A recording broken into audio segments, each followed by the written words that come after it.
Hi, I'm here today with Assistant Police Chief, Mr. Josh Cramer, who has really helped us today in organizing this ride along. How are you today, Mr. Cramer, or Chief Cramer? I'm doing pretty good. Good. So it's my understanding that over your 26 years with the force that you've definitely risen the ranks from even, was it a patrol officer? How did you start out? Yes, I was a patrol officer, then got promoted to corporal, back when we had corporals, then sergeant, then lieutenant, then captain, eventually assistant chief, where I am now. That's really impressive. And over the time you've been here in Bradenton the whole time at this department, how have you seen things change? Well, right above us there are four, all the pictures of our former chiefs. I've been with 4 chiefs now. So back in 1995 when I started, definitely there's a lot of difference, technology advancements. The climate towards law enforcement has changed, drastically in that time frame. And other than that, we really enjoy having a good workforce, which we did back then, and that's what I really like to see now too. So you feel that's been pretty consistent, like having a good team and everything here? Yeah, we always call it a family here, and really just the family has expanded. It's grown over these years. That's awesome. And as far as like the community and connecting with the community, what are some like programs or things that you do maybe personally to like connect with the community? Chief Bevan really had a focus on community-oriented policing, so that's getting out involved with different community organizations and events that they have throughout the year. One of the things we really like to focus on is any programs involving youth. Bradenton has a really strong volunteer community within the city, but for us personally, we have a good tie with Big Brothers Big Sisters. Hey Elijah, my little brother.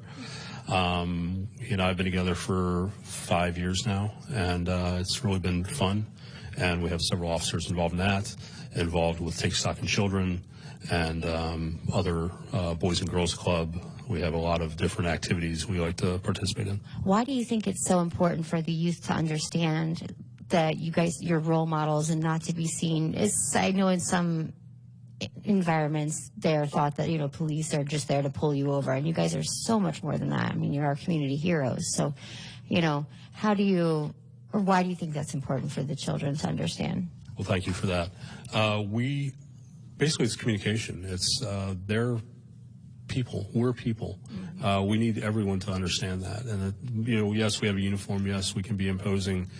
And, yes, a lot of times we come to the situation, half the people want us to be there, the other half may not want us to be there.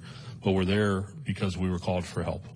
When that happens, we have to do what we have to do within the law, within what's right within our department, what's right within the officers' hearts to get that really good solution to the issue so it doesn't repeat, so that families can move on and grow as opposed to being brought down by whatever situation's happening. Exactly. That's so important. I'm so glad that you look at it that way. I kind of figured you would.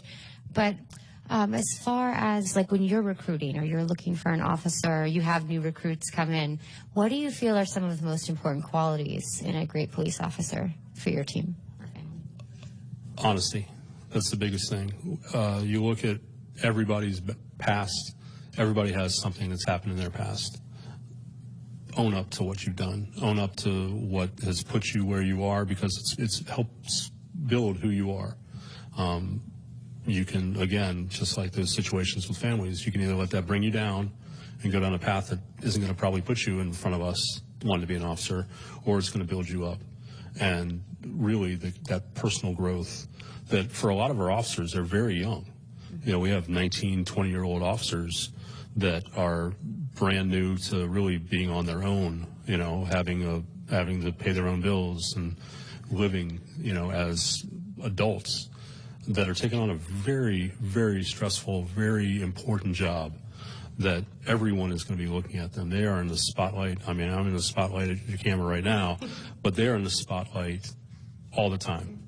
And now not only do they have cameras pointed at them, we have our cameras pointed out from them. So it's capturing everything they're doing to try to really show that they are doing a great job. That's a really interesting point, and it's so true that not only do you have the cameras, out and about with the cell phone cameras, and now you have the body cams. I mean, do you feel that puts more pressure on the officer, or, like to always be under the spotlight or microscope? I mean, not that, I don't know. I think that's how it was a lot of times perceived before we went to them. For years. Chief Bevan brought this up at City Council when she was saying, especially after everything that happened in the summer of 2020, that for years she had said, I don't know that we can afford it because there's quite a cost. Now, with developing public trust and making sure that everyone understands that we're being as forthcoming as we can and transparent, it's hard to say that we can't afford not to have those cameras. I will say that officers initially were like, "Oh, it's going to inhibit on our rights," and a lot of pushback initially, until they heard that, oh, so and so had a complaint on them, but it was immediately squashed because it was proven by just 1 minute of video that the allegation was completely false, and it shows, those videos. They're not going to be seen all the time. They're going to be seen when they need to be seen for evidentiary purposes. We're not going out and reviewing the videos to see if they're doing a good job or putting on their seatbelts or things like that.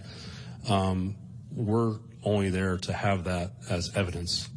That's why the service that we have everything uploaded to is called evidence.com, because it is where the evidence from that case goes.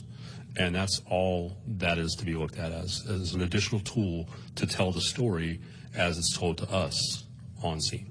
Well, I think it's a great thing. You guys already have so much pressure and everything on you. I just wanted to check there for sure. Also, I'm wondering, when did you decide that you wanted to be a police officer?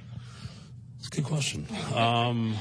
In school, I didn't go to school. I graduated from Florida State, go Noles. I did not go there for criminology. I ended up going into criminology while I was there. And once I got into it, I realized I always had a respect for the law. And then amongst the classes, it was really law enforcement, corrections, and the courts were the three focuses of criminology. And really law enforcement was what I was interested in. And interned in Tallahassee during school and really said, yeah, this is what I want to do. That's so cool. And so I hear that you might be retiring next year. Is this true? It's very true, yes. Oh, so are you going to miss it? You probably... I'm hoping to stay on as a reserve just because service is still in my heart. I've been a community servant now for 26 plus years. I don't see that stopping in any fashion. And I'll be doing it as a volunteer, as a reserve. Oh, that's awesome. Thank you so much for everything that you do for this community and for everywhere that you go and whose lives that you touch. It's really awesome. Thank you, Christy. Thank you.